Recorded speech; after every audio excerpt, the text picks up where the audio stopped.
a world-renowned clinician. Would you please give a hand for my friend Sharon Camarillo?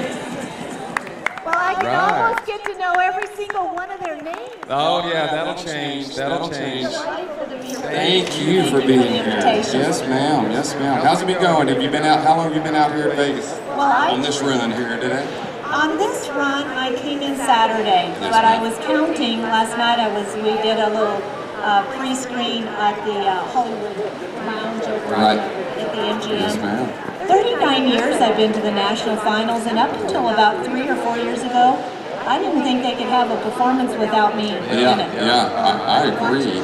I agree. So it's just great to be able to come in and do some of these, have a little more relaxed venue. Right, sure. I've got about 1,000 questions for you, but I don't want to take too much of your time. I just wanted to visit with you, and first of all, thank you for coming on with us. And this is all brought to you by our friends at Rainsman. And I wanted to let everybody know we're streaming live on NRSworld.com, so if there's anybody you want to say hi to, you can do that at any time. And also, before we get too deep into it, I mentioned a second ago, after this, Sharon, you'll be back at the Rainsman's booth. If anybody has questions, as far as what you're going to be talking about, you'll be back there, won't you? Yeah, absolutely. They've invited me to go back. I think it's 5:07, and I'm not going to stay too long, but I'm glad to answer any questions that you may have, or if I confuse you on some of the equipment I'm going to talk about briefly, come on back and we'll get it straightened out, or just to come back and say hello. I'd love to see you. Sharon, as far as your qualifications, in the barrel racing at the NFR, I mean, I'm sure they all stick out to you, but is there a particular one or anything like that? I mean, or tell me all about it. I mean, how's it changed, over the years? I mean, that is awesome. Well, I think the big change, our go-arounds were like 2,200, and now they're 18.5. Yes. But the gas is more expensive, but, those interstates across the country are the same length. Right, sure. You have to put the same effort in, and you have to have that luck factor. Right. I sent Shad to Brazil a card, because this was her first qualification, and of course we're all so familiar with sure. And to be able to have her go the distance, she went to 88 rodeos, I believe. You asked me my favorite memory would probably be my first national finals. When I got here, the arena wasn't decorated, actually it was in Oklahoma City. And I kind of was disappointed. My husband says, well, what did you want, the great national anthem playing? Yeah, I did. I wanted the band. Right, sure. We let our horses in, got home court advantage, but that first night when they call your name and you ride behind your state flag, that's the most fun that anyone in a lifetime can have. Yeah. And Shad is riding in with her husband, her two brothers, and her cousin. Yeah. Now that's huge, isn't it? That is huge. I mean, that's unbelievable. And that shows you, the rodeo way of life and family, and it can be done, and they're proving it for sure. I mean, going up and down the road. And we had Taylor Jacob up here. We were talking about her round wins. It's her first NFR, but what was going through, as far as the first time, talk about that. What's been going through her head. She just came out and maybe won the last 2 rounds, I think, something like that. She has. I've been so impressed with Taylor and her horse. I don't personally know Taylor, but I know a little bit about her resume. She's a Texas A&M graduate. Right, yes. And so many of our riders and cowboys, have a dream, which we all start with, to get to the National Finals Rodeo. I just counseled a lady a little earlier. Maybe it's about 60. And she said, I have a really good horse and my dream is to be right here. And I said, then make every run count. You can be here, because we're really only limited by our imagination. Right, sure. And a little bit of luck. Sure. But, Taylor, #1 college graduate, so she's preparing herself for life. I'm a mentor and I'm an advocate for education, whether it be equine or academic. #2, she's competed at the national finals, or the national intercollegiate rodeo ranks.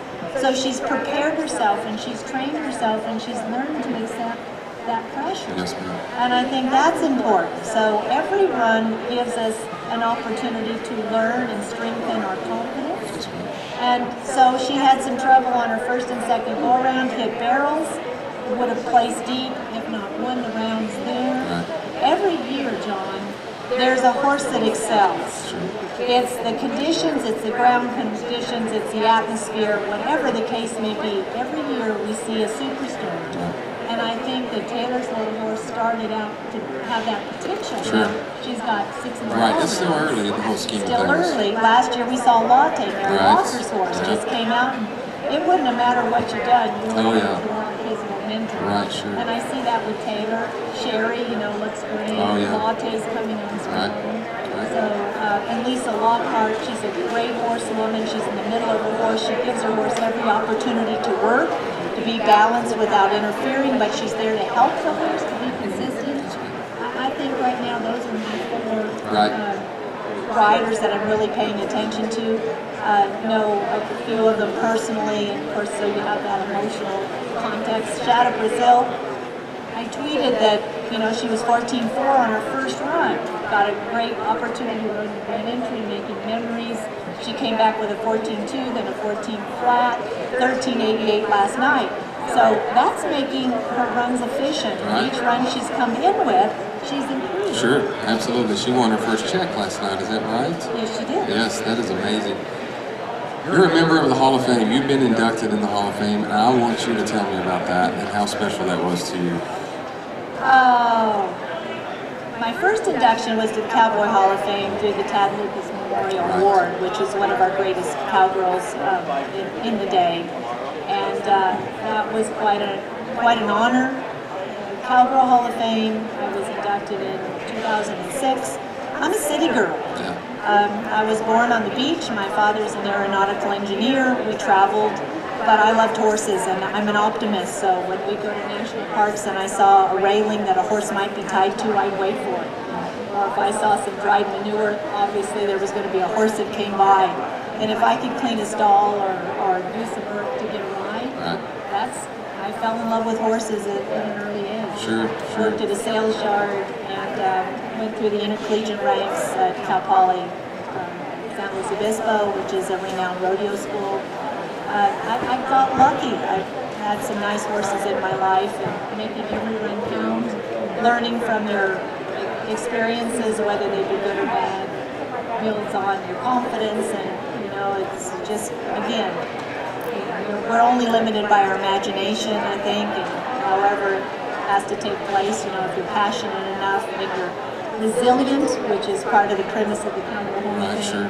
They honor not only arena cowgirls, but also cowgirls in a multitude of walks of life, but primarily for their resiliency and their dedication to their passion. Yes, ma'am.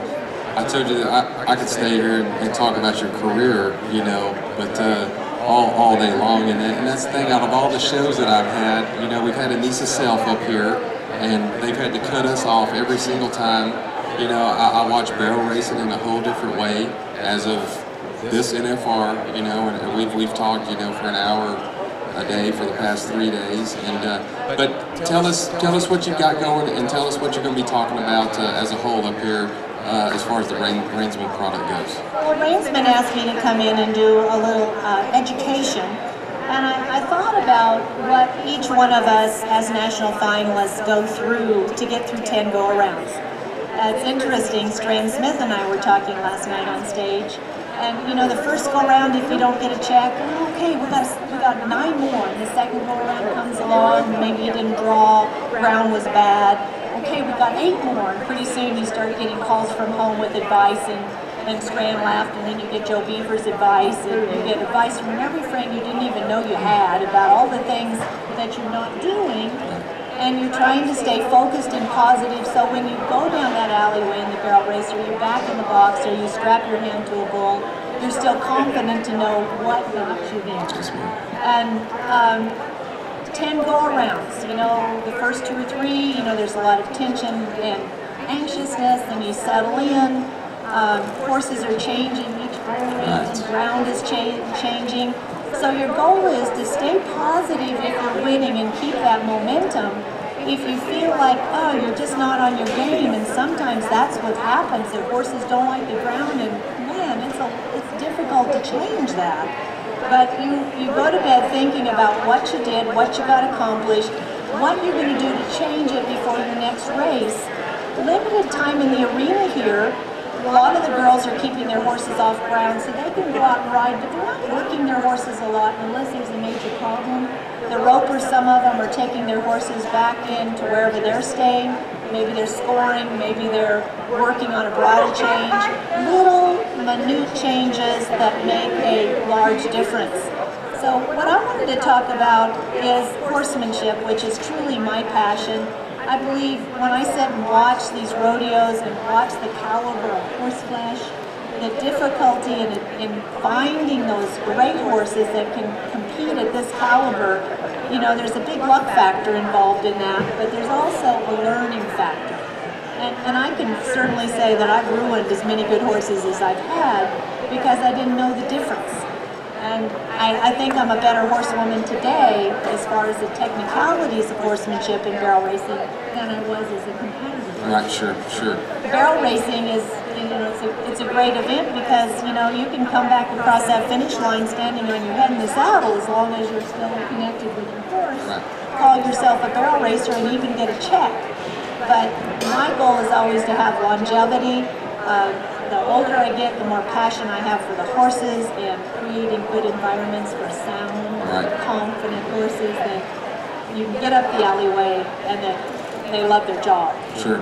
Well, Sharon, I'm going to let you take it over here because I'll just keep you off target. But I wanted to let you know you're more than welcome on this stage at any time. And we really appreciate you doing this. And thanks to our friends at Rainsman. And I'll let you take over, okay? Thank you. Thank you, sweetheart. Appreciate you. Thank you. Okay, so first go round comes in, you've been working at home, you've been roping calves, you've been steer roping, you've been barrel racing. Many of the riders set their arena, even with a second arena inside their arena to duplicate the length and the stride and the size of the arena. So barrel racers, you know, you've got a long run down that alleyway and that first barrel is kind of hidden. These horses know the game. They've run one right and two lefts, and two of our riders here at the NFR this year are running left to the right. But you want to be able to make sure that that horse is paying attention to you. You know, when you run from that first to the second, it's kind of a short stride, you know, the 14-second runs. And then to the third, when they're going up into that third, you see that chute, there's a lot of commotion going on up there. And then running back off the third barrel, it's kind of a dark alleyway. You see that in the grand entry. We try to light it during the performance, but it's dark. So our goal when we get here, the little bit of time we have in the arena, is to be able to maybe do some big circles, let that horse see what he's going to look at when he goes across to the second barrel, when he goes up into the chutes at the third, lope back through into the alleyway, just to build that home court advantage. Many of the riders will gallop through or even make a little hand gallop just to get the timing where those horses are coming up into that first barrel where they can see it. I'm so impressed year to year to year with many things. Number one, it's a game to me to see how many riders are using tie downs. Last year there was one, Sherry Servey. This year there's three, Sherry Servey and two of the other riders. I'm going to talk about tie down options. Our whole game plan is to be able, when we ask a horse for a movement, whether it's straight in between our hands to that first barrel, the second to the third, if he's drifting out going to the third, we want to keep him straight into those points. Horse has to respond to the rider. The bridle selection is important and critical because it complements your training.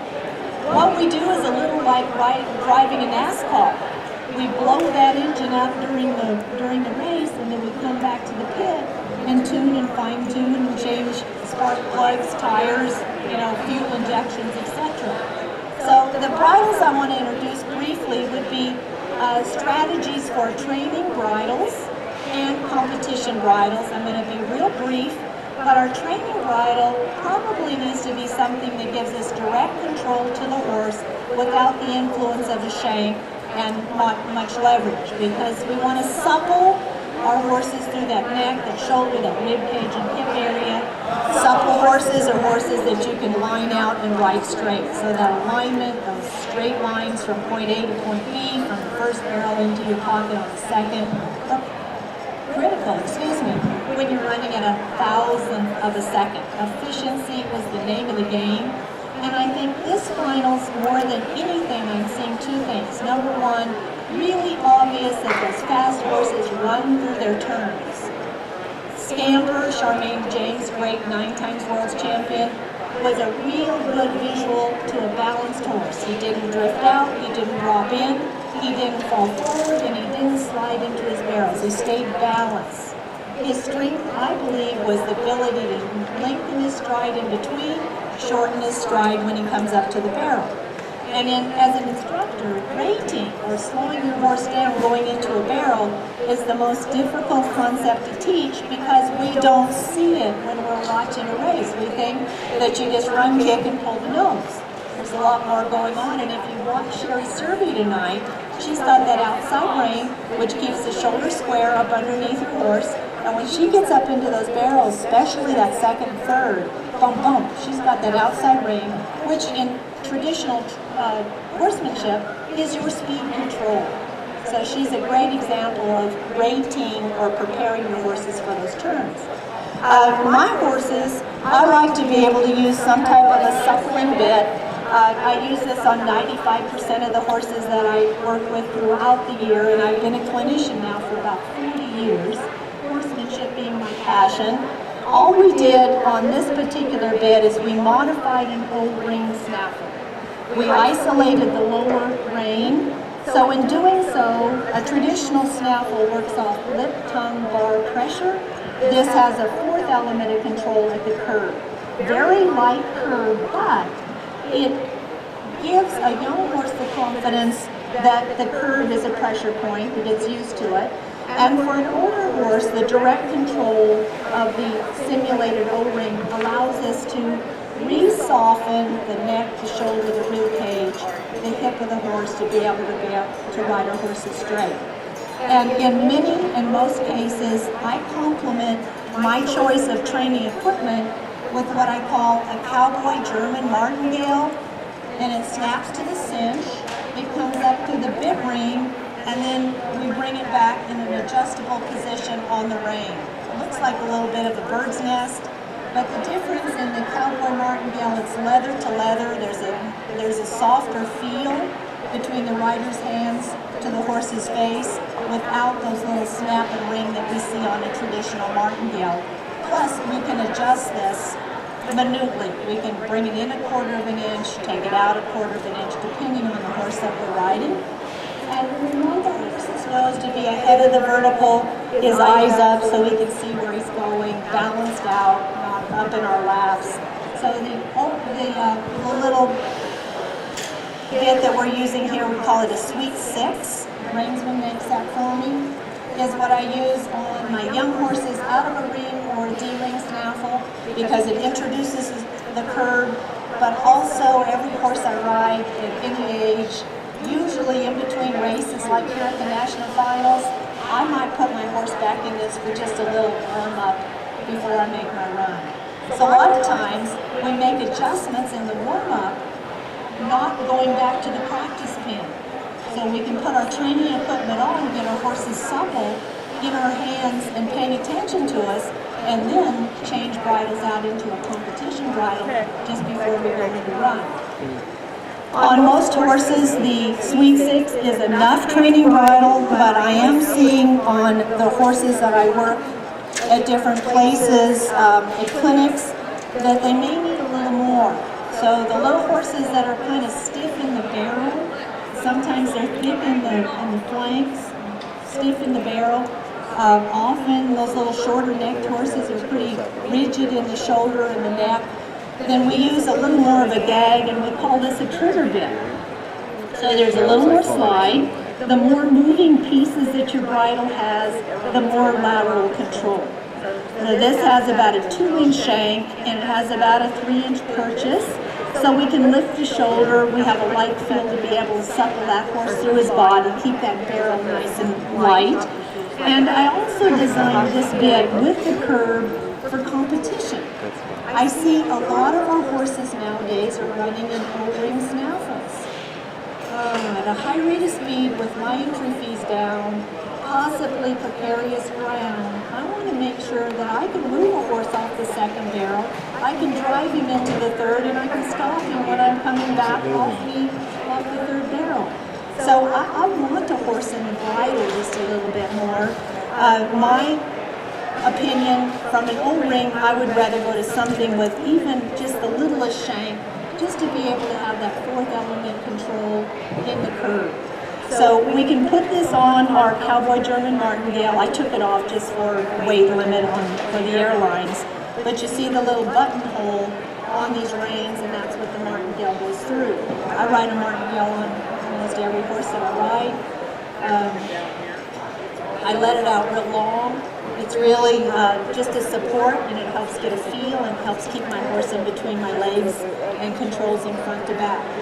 A great friend of mine, the late great Ray Hunt, said our horses are in an eternal state of training. And he and I have had many discussions about martingales and training aids. He starts a lot of young horses. Martingales would not be in our picture. If I was talking to you about starting horses, we wouldn't be talking about martingales. But we're talking about high rate of speed performance horses, and sometimes horses that come to my clinics that without a foundation, the martingale is a training aid. So this would be the second choice depending on the strengths and weaknesses of the horses that we may be working on. And the third one, because, you know, those really nice horses kind of make themselves to a point. So 3 years old, gosh, he loves the barrels. 4 years old, I'm getting a check now and then. All of a sudden, rider gets confident, starts driving that horse a little faster, and by that 5th year, that horse has outrun his foundational ability. He's having problems in the gait because he's anxious, he's fearful, he doesn't know what you're going to ask him as far as going out into the arena. He's not sure that he can run at that high rate of speed you're asking and still be able to shorten and get around a barrel. It creates ulcers. It's a challenge. So we want to keep up with that horse's training as we go into competition. Those horses that I see with a little bit of a challenge, riders that maybe be a little greener for their training equipment, I'm going to give them a little more confidence by increasing the length of shank. This is called a tender touch. It's got a little bit of slip. So I said earlier, the more moving pieces, the more lateral control the bridle has. This would be a little more aggressive bit for those big, strong horses that are trying to run off or run through your hands. Instead of pulling on them, put a little more bridle on, ride light, sequence your cues through your body. And personally, in my training rigs, I use split reins. 3/4 inch, I like a lot of feel. The end of the rein is a training resource in its own right, whether you need to just send one forward, chase him forward, or ask him to move out. If I need a little more room to be able to lift the shoulder and help that horse supple the shoulder laterally, or pulling around back to the flank and supple that barrel, the split reins gives me a little more resource there. So from our training equipment during the week, in between races, and the more consistent my horse is working, say I won the first go around or placed in the first go around, horse really felt good, came back, I'm just going to let him alone, I'm going to warm him up, loosen him up, and do just the same thing that I did before that first go around. Try to duplicate my philosophy of success, plan the run, duplicate that winning run. Same way on the second. You know, you go out, get a check, keep it going, just keep that momentum and confidence. But let's say it didn't work the way you planned it. That first barrel, your horse set down a little too early, hit the second barrel. In my warm-up, I'm going to use my training equipment to get my horse moving up a little freer. So then we talk about selecting the right bridle for competition. And we see a lot of different bridles in the steer wrestling. It's really interesting. I see a lot of those horses in O-ring snaffles. And you got a big, guy, 220, 260 pounds, are pretty strong. And I understand that maybe you would think that the O-ring snaffle is less bridle. It still works on 3 pressure points: the bars, the lip, the tongue. And if you have to pull harder to get an effect, a little bit of bridle might work better. And I would love to get Sweet 6 in Luke Branquino's hands. I've had it at different times in my purse, haven't seen him, but I really like to have Luke try that the little week 6 that we use with the curve to see if the riders wouldn't lighten up just a little bit more. We know our horses, we know what it's going to take to control them. The whole identity is trying to figure out what your horse's strengths and weaknesses are. Some need less bridle, some need more, but they all need some control. From training bridles, I'm just going to introduce a couple of little options for competition. This is called a plus touch, and it's just a little longer shank. This is about a 3-inch shank. Timber touch is the same design. It's a 2-inch shank. This has got a little taller purchase. I think the amount of purchase, which is the terminology from the mouthpiece to the headstall, gives you a little more shoulder elevation. The longer shank, of course, is a little more leverage. It goes back to your lip, tongue, bar, and curve for elements of control on this bit. Again, I'm going to say the more moving pieces, the more lateral control you have, the more purchase, the more shoulder elevation. Is my horse hitting the second or third barrel? Is it dropping in? Maybe I want a little more purchase. He's running by the first barrel. Maybe I need a little more shank. He's a little stiff in his turns. Maybe I need a little more slip. So look at your bridle, analyze your horse, evaluate his strengths, his weaknesses, and then try to pair your selection of bridle to that horse. This is a snaffle bit. I have a tendency to like the third piece. And I don't think a dog bone or an O-ring makes a big difference, but the third piece does. It allows that bit to lay flat across that horse's tongue. Gives you a little more fulcrum pressure, which is that pressure on the corners of the horse's mouth and the bar, but a little less tongue pressure. This would be a plus touch, and one of my favorite bits that we use quite a bit. It's called a 3x3.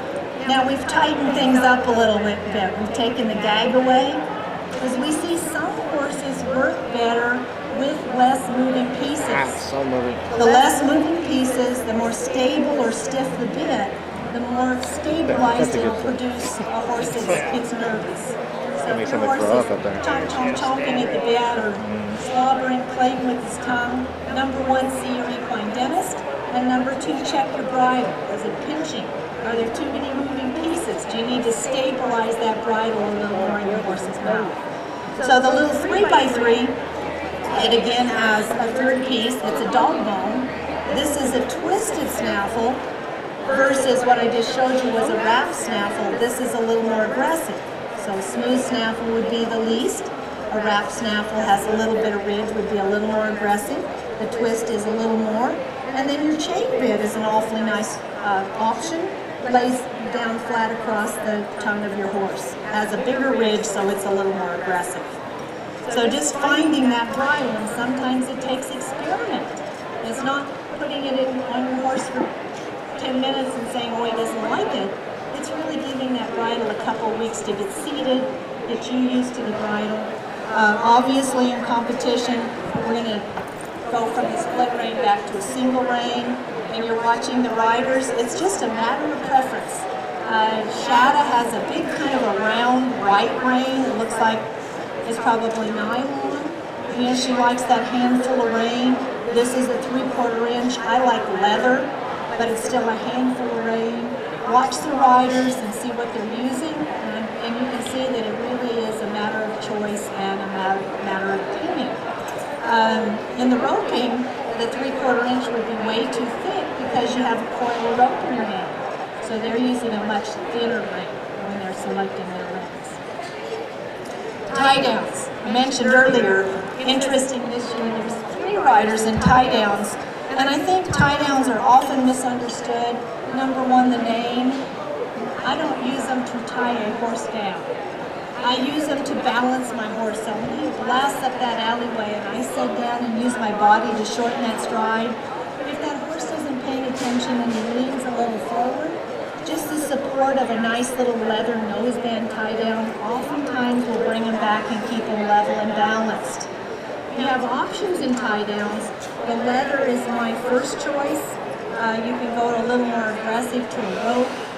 I don't know that you need that personally. Usually the leather is enough. Even down to your selection of tie-down straps, a leather gives, so it's not quite as confining as a nylon would be. This is a bungee tie down. This little packeted area here gives another 2 inches. So when you run down that alleyway, you gotta get running at that hundredth and thousandths of a second. You sit out on your horse, that horse almost needs to backpedal to get around that first barrel and keep that momentum going. If a tie down is an aid, use it. Of the 12 riders that aren't using a tie down, I don't know, if I really watched, there'd probably be a couple that the tie down would benefit. And you don't need to use it every run. You can put it on a couple runs, you can take it off. If you're going to Cheyenne, it's a big old standard course in a big old arena with the barrels another 60 to 80 feet off the wall. I think I want a tie down.